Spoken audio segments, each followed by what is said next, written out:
स्वाधार योजना 2025-26 ज्याही विद्यार्थ्यांचे फॉर्म भरायचे बाकी राहिलेले असेल या वर्षामध्ये, म्हणजे 2025मध्ये जी 30 तारीख लास्ट डेट देण्यात आलेली होती, यामध्ये जर तुमचे फॉर्म भरायचे बाकी राहिलेले असेल तर तुम्ही फॉर्म भरू शकत आहे।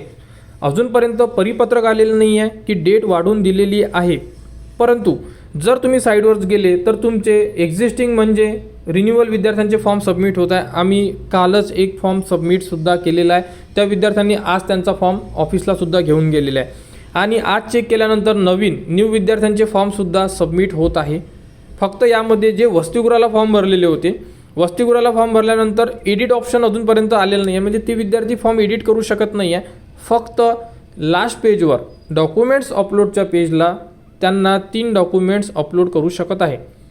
आता ज्यांनी वसतिगृहाला फॉर्म भरलेले असेल त्या विद्यार्थ्यांनी काय करा बघा, तुम्हाला लास्टला 3 डॉक्युमेंट्स अपलोड करायचं ऑप्शन आलेला आहे, त्यामध्ये तुम्ही जेवढे डॉक्युमेंट्स टाकू शकता तेवढे डॉक्युमेंट्स तुम्ही सबमिट करा। कोणी 2025मध्ये ज्यांनी हॉस्टेलसाठी फॉर्म भरलेला आहे त्यांनी, आणि तो फॉर्म तुम्ही सबमिट करून टाका आणि ऑफिसला सबमिट करा, म्हणजे हार्ड कॉपी डॉक्युमेंट्ससोबत। जर काही त्रुटी असेल तर ते तुम्हाला सांगेल, त्याप्रकारे तुमचा फॉर्म सेंडबॅकमध्ये येणार, तुम्ही तेव्हा पूर्ण फॉर्म एडिट करू शकता।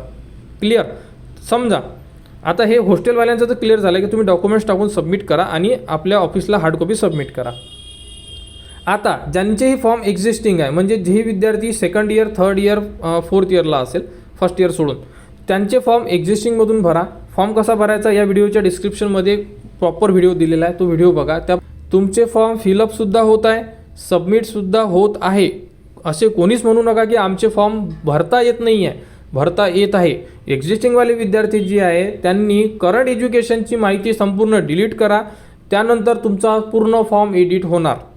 त्यानंतर फर्स्ट इयरचे विद्यार्थी जे असेल, फर्स्ट इयरचे विद्यार्थी तुम्ही एकदा ऑफिसमधून कन्फर्म करा की आमचे फॉर्म तुम्ही म्हणजे ऑफिसवाले ॲक्सेप्ट करत आहे का। जर तुमचे फॉर्म ॲक्सेप्ट करत असेल तर तुम्ही न्यू ऑप्शनला क्लिक करून तुम्ही सुद्धा करंट एज्युकेशन आणि पास्ट एज्युकेशन, जर तुमचा फॉर्म एडिट होत नसेल तर तुम्ही current education, past education delete करून टाका आणि पहिलं पेज तुमचं एडिट होणार, म्हणजे एक्झिस्टिंगला पण क्लिक होणार, न्यूला पण क्लिक होणार। अशा प्रकारे तुम्ही ते पेज फिलअप करा आणि त्यानंतर करंट एज्युकेशन भरा आणि मग पास्ट एज्युकेशन, जसं की ज्यामध्ये 10वी आणि 12वी आपण फिलअप करतो, या प्रकारे तुम्ही फॉर्म भरा। तुमचे फॉर्म सबमिट होणार। लवकरात लवकर फॉर्म भरून आपल्या ऑफिसला सबमिट करा। ट्राय करा, कोणाचे फॉर्म होत नसेल कमेंट्स करा, आपण त्यावरती त्यांना माहिती देऊ। आपले फॉर्म भरा, कारण मी कालच फॉर्म भरलेला आहे एका विद्यार्थ्याचा, त्यांचा फॉर्म सबमिट झालेला आहे। माझ्याकडे त्या विद्यार्थ्याचा ID नाही आहे, नाहीतर मी तुम्हाला डेटसुद्धा दाखवलेली असती की कोणत्या तारखेला मी तो फॉर्म फिलअप केलेला आहे। तर खरोखर फॉर्म होत आहे, फॉर्म भरा। जर परिपत्रक आलं, डेट वाढण्याबद्दल माहिती मिळाली तर तुम्हाला ती सुद्धा आपल्या चॅनलवर संपूर्ण अपडेट देण्यात येणार। त्यासाठी आपल्या चॅनलच्या कनेक्टमध्ये राहा, चॅनलला सबस्क्राईब करा व हा व्हिडिओ इतरांपर्यंत शेअर करा।